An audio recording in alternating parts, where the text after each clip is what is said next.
Assalamualaikum warahmatullahi wabarakatuh. Kembali lagi di YouTube channel Hana. Pada video kali ini Hana membahas mengenai uji T, uji F, dan koefisien determinasi.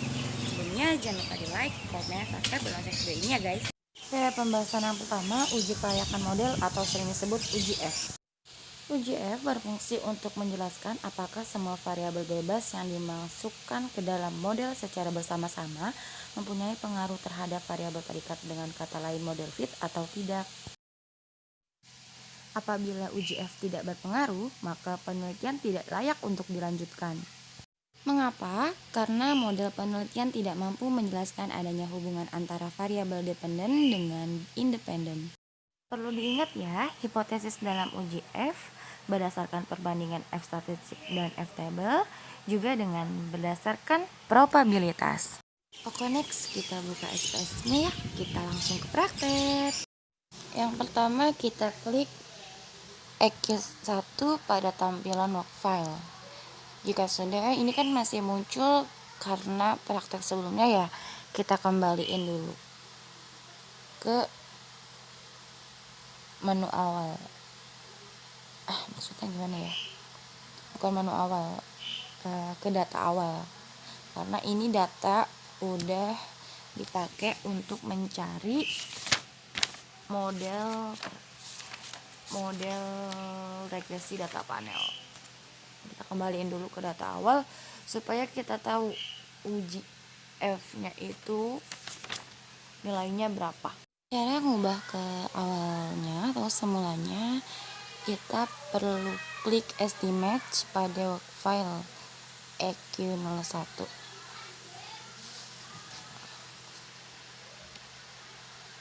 Setelah klik estimate, kita ganti ke panel optionnya menjadi non, kembalikan seperti awal, kemudian klik OK ya.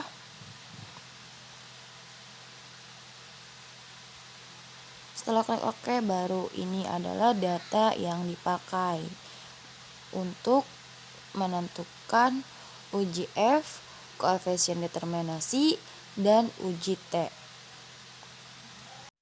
Prakteknya cukup sampai di sini karena hasil dari uji F, koefisien determinasi, dan uji T ini ada pada tabel ini ya guys. Fokus ke kotak merah ya. Kotak merah itu untuk menguji berdasarkan hipotesis yang sebelumnya sudah dijelaskan. F statistiknya 7,79 dan F tabelnya sama dengan 2,455 berdasarkan penjabaran yang ada di sini.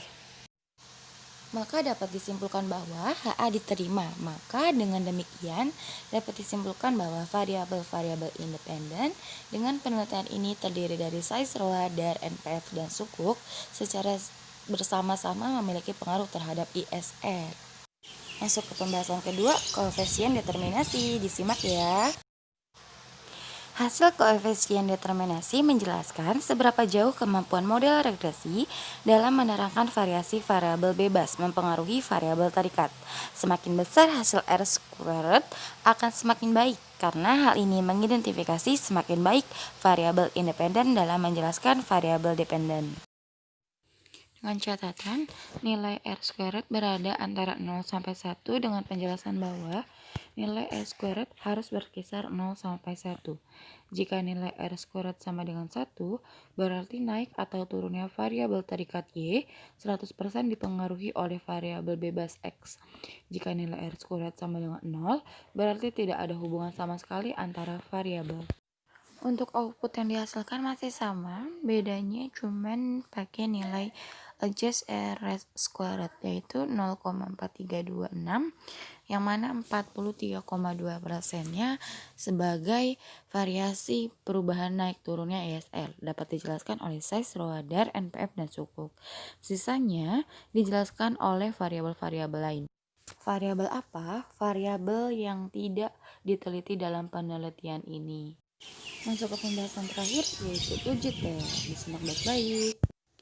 Hasil uji T menjelaskan signifikansi pengaruh variabel bebas secara parsial terhadap variabel terikat.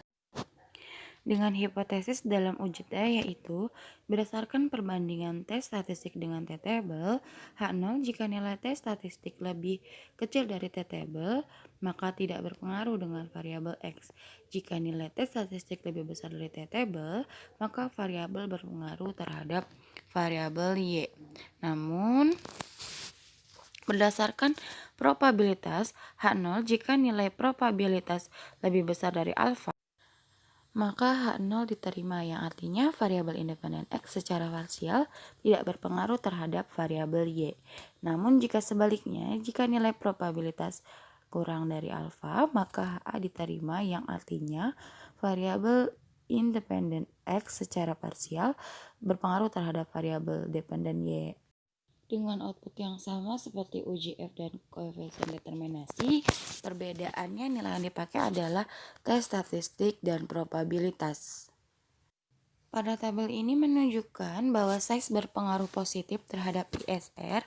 Jika naik dalam satu satuan, maka akan naik sesuai koefisien size. Variabel X, maka variabel Y naik begitu saja, juga sebaliknya. Cukup jelas kan? Terima kasih. Wassalamualaikum warahmatullahi wabarakatuh.